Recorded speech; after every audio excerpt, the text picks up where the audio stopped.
अस्सलाम वालेकुम बच्चों, मैं हूं आपका फ़िज़िक्स टीचर शफीक जोया। अच्छा बेटा, हमने वेक्टर्स एंड इक्विलिब्रियम वाले चैप्टर को स्टार्ट किया था और लास्ट टाइम हमने देखा था वेक्टर और क्रॉस प्रोडक्ट। आज हमने अपना नेक्स्ट टॉपिक स्टार्ट करना है टॉर्क। लेकिन टॉर्क से पहले चंद चीज़ों को समझना ज़रूरी है, जिनमें आता है axis of rotation, pivot point, centre of मास। अच्छा बेटा, एक्सिस ऑफ रोटेशन क्या है? टॉर्क की तरफ हम आते हैं, लेकिन पहले ये कुछ टर्म्स आप समझ लें। एक्सिस ऑफ रोटेशन है line about which a body rotate. एक लाइन है जिसके गिर्द कोई बॉडी रोटेट कर रही होती है, उसको हम नाम देते हैं एक्सिस ऑफ रोटेशन का। जैसे ये अगर मार्कर को आप देखें तो अगर ये मार्कर इस पॉइंट के गिर्द इसके गिर्द घूम रहा है, तो ये जो लाइन होगी जिसके गिर्द ये मार्कर रोटेट कर रहा है, ये कहलाएगी एक्सिस ऑफ रोटेशन। जैसे आप पंखे को देखें तो पंखे के ऊपर से एक रॉड आपको नज़र आ रहा होता है और पंखा उसी रॉड के गिर्द क्या कर रहा होता है, घूम रहा होता है। उसको हम नाम देते हैं line about which a body rotate is called axis of rotation. अब बेटा, पिवट पॉइंट क्या होता है? Point about which a body rotate. अब ये पूरी लाइन है ना जिसके गिर्द कोई बॉडी घूम रही है, अगर लाइन को हम टॉप व्यू से देखें तो लाइन बिल्कुल हमें एक पॉइंट जैसे, ये लाइन है, जैसे इसका अगर मैं टॉप व्यू आपको देखें, ये अगर एक लाइन है बच्चों, ये अगर एक लाइन है आपके पास, अगर ये एक लाइन है, अगर आप इसका टॉप व्यू देखें तो आपको ऐसे नजर आएगा जैसे कोई पॉइंट है। तो हमारे पास point about which a body rotate, किसी पॉइंट के गिर्द, एक सिंगल अगर हम पॉइंट ले लें पूरी लाइन के बजाय, तो हमारे पास जो पॉइंट, सिंगल पॉइंट जिसके गिर्द बॉडी रोटेट कर रही होती है, उसको हम नाम देते हैं पिवट पॉइंट का। अच्छा, इसके बाद बच्चों सेंटर ऑफ मास क्या है? Centre of mass, point where whole mass of the body is concentrated. Point where whole mass of the body is concentrated. बेटा, हर बॉडी का एक ऐसा पॉइंट होता है जिसको हम कहते हैं कि वहां पूरी बॉडी का मास कंसंट्रेटेड है।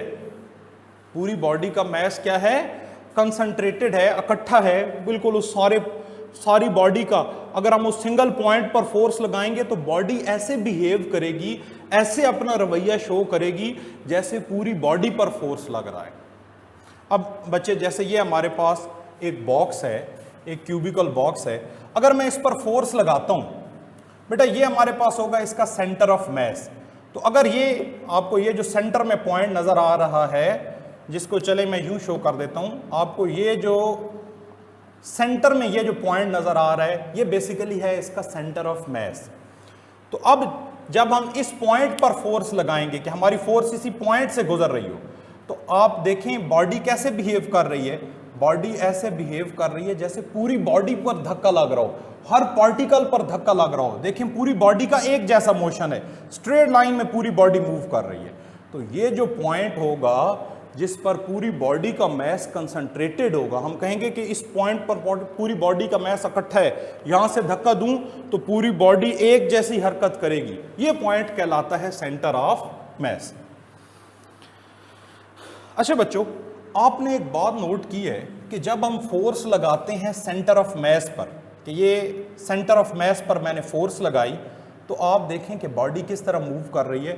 बिल्कुल स्ट्रेट लाइन में क्या कर रही है, बिल्कुल सीधी लाइन में क्या कर रही है, मूव कर रही है।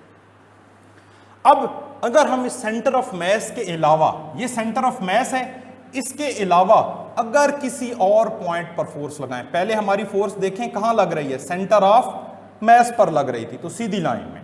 अगर हम सेंटर ऑफ मास के अलावा अगर किसी और पॉइंट पर फोर्स लगाएं, तो बच्चों आपको नजर आ रहा है कि बॉडी घूमने लग गई है। बॉडी क्या करने लग गई है? घूमने लग गई है। तो ये जो हमारे पास फोर्स की वजह से जो घुमाव का असर पैदा होता है, इसको हम नाम देते हैं टॉर्क का। ये बेटा देखें, ये जो फोर्स आपने लगाई सेंटर ऑफ मास के अलावा किसी और पॉइंट पर, सेंटर ऑफ मास यहां है, इसके अलावा किसी और पॉइंट पर जब आपने फोर्स लगाई तो बॉडी घूमने लग गई। तो ये जो फोर्स की वजह से बॉडी में घुमाव आया है about a fix axis, about a, ये हमारे पास इसका एक्सिस है बच्चों, ये पॉइंट, ये एक्सिस है, about a fix point, about a axis, ये जो आपने फोर्स लगाई है, इस फोर्स की वजह से जो घुमाव पैदा हुआ है, ये हमारे पास क्या कहलाता है? टॉर्क।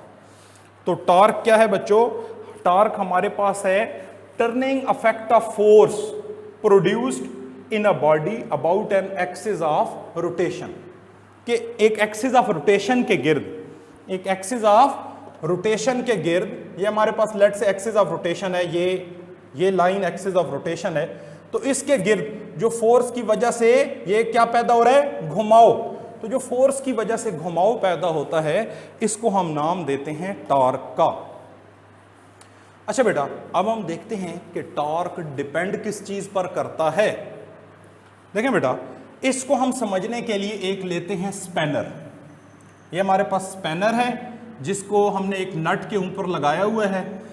अब बेटा, जब आप इस स्पैनर पर फोर्स लगाते हैं, लेट से आपने पहले फोर्स लगाई यूं,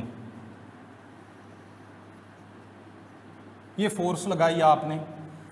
अच्छा बेटा, अगर आप स्पैनर पर फोर्स लगाते हैं तो फोर्स की वजह से क्या पैदा हो रहा है? जैसे ही आप इस स्पैनर पर फोर्स लगाएंगे तो फोर्स की वजह से क्या पैदा होगा? घुमाव पैदा होगा। तो वो क्या कहलाएगा? टॉर्क। अब ये टॉर्क किस चीज पर डिपेंड कर रहा है? अगर आप फोर्स को बढ़ा दें, ये फोर्स को आप क्या कर दें? बढ़ा दें, तो घुमाव भी क्या करेगा? बढ़ जाएगा। और फोर्स की वजह से जो घुमाव पैदा होता है उसको हम टॉर्क का नाम देते हैं। तो हमारा टॉर्क क्या करेगा? अगर हम फोर्स बढ़ाएं तो भी हमारा घुमाव बढ़ जाएगा, टॉर्क बढ़ जाएगा। नंबर 2, अगर बेटा हम बढ़ा दें मोमेंट आर्म। अब आपने समझना है मोमेंट आर्म क्या है।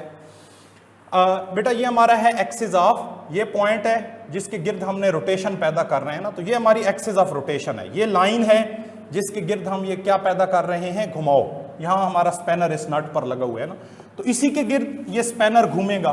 तो ये हमारा है एक्सिस ऑफ रोटेशन। अब मोमेंट आर्म क्या है? Perpendicular distance between line of action of force and axis of rotation. ये जो line of action of force है बेटा, ये हमारे पास लाइन है जिसके अबाउट हम क्या लगा रहे हैं, जिसके अलॉन्ग हम फोर्स लगा रहे हैं। तो ये हमारा ये line of action of force और perpendicular distance between line of action of force and the axis of rotation. ये एक्सिस ऑफ रोटेशन से, ये देखें, ये perpendicular distance, axis of rotation से ये कौन सा डिस्टेंस है? Perpendicular distance between axis of rotation, axis of rotation से लेकर ये जो line of action of force तक का ये जो परपेंडिकुलर डिस्टेंस है, ये जो परपेंडिकुलर डिस्टेंस है, इसको हम नाम देते हैं मूवमेंट आर्म का।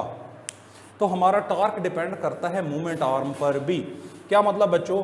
आप देखेंगे कि कभी भी किसी मैकेनिक को आप देखें तो वो स्पैनर को यहां से नहीं घुमा रहा होता। कभी आपने किसी को देखा है कि स्पैनर को वो यहां से घुमा रहा हो, यहां फोर्स लगा रहा हो? नहीं। क्यों बेटा?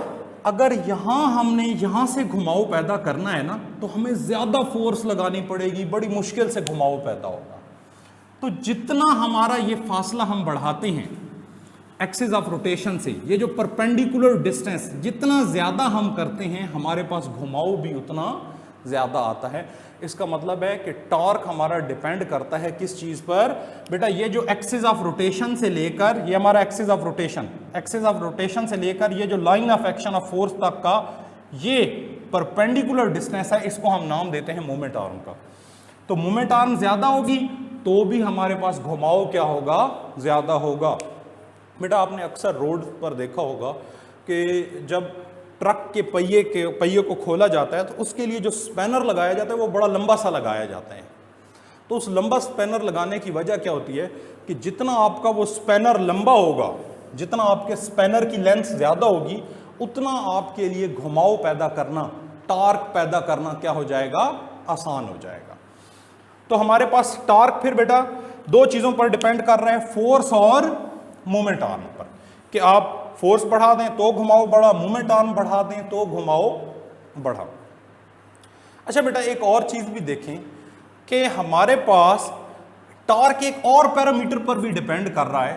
देखें बेटा, अगर हम इस फोर्स का एंगल चेंज करते जाएं, फोर्स का क्या करते जाएं? एंगल चेंज करते जाएं।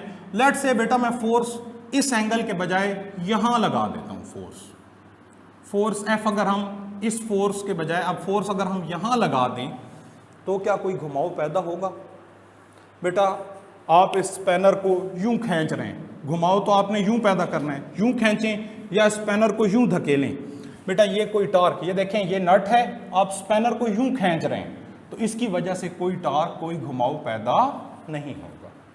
वजह क्या है कि हमारी ये जो फोर्स है ना, ये पास कर रही है पिवट पॉइंट से। हमारी ये फोर्स एक्सिस ऑफ रोटेशन से क्या कर रही है, एक्सिस ऑफ रोटेशन से पास कर रही है। तो जब भी हमारी फोर्स एक्सिस ऑफ रोटेशन से पास करती है तो टॉर्क कम हो जाता है, टॉर्क सॉरी जीरो हो जाता है। तो हमारा जो टॉर्क है वो, एक चीज आपने देखी कि इस एंगल पर टॉर्क था, काफी ज्यादा टॉर्क, आसानी से घुमाव पैदा हो रहा था। इस एंगल पर टॉर्क, घुमाव पैदा नहीं हो रहा। इसका मतलब है बच्चों कि हमारा टॉर्क फोर्स, मोमेंट आर्म और एक तीसरी चीज पर भी डिपेंड करता है जिसको हम नाम देते हैं एंगल थीटा का। तो टॉर्क हमारा फोर्स पर डिपेंड कर रहा है, फोर्स ज्यादा टॉर्क ज्यादा, मोमेंट आर्म ज्यादा टॉर्क ज्यादा। और बेटा फोर्स हमारा जो टॉर्क है वो हमारा एंगल पर भी डिपेंड कर रहा है कि ये जो हमारे पास L है और F है, इसके दरमियान एंगल कितना है, इसके दरमियान एंगल कितना है। ये अगर 90 है तो हम देखेंगे कि टॉर्क मैक्सिमम है, और अगर ये 0 डिग्री हो जाए, ये हमारे पास मोमेंट आर्म आ रही है, यही फोर्स आ जाए, तो हम देखेंगे कि टॉर्क हमारा क्या हो जाएगा, 0 हो जाएगा।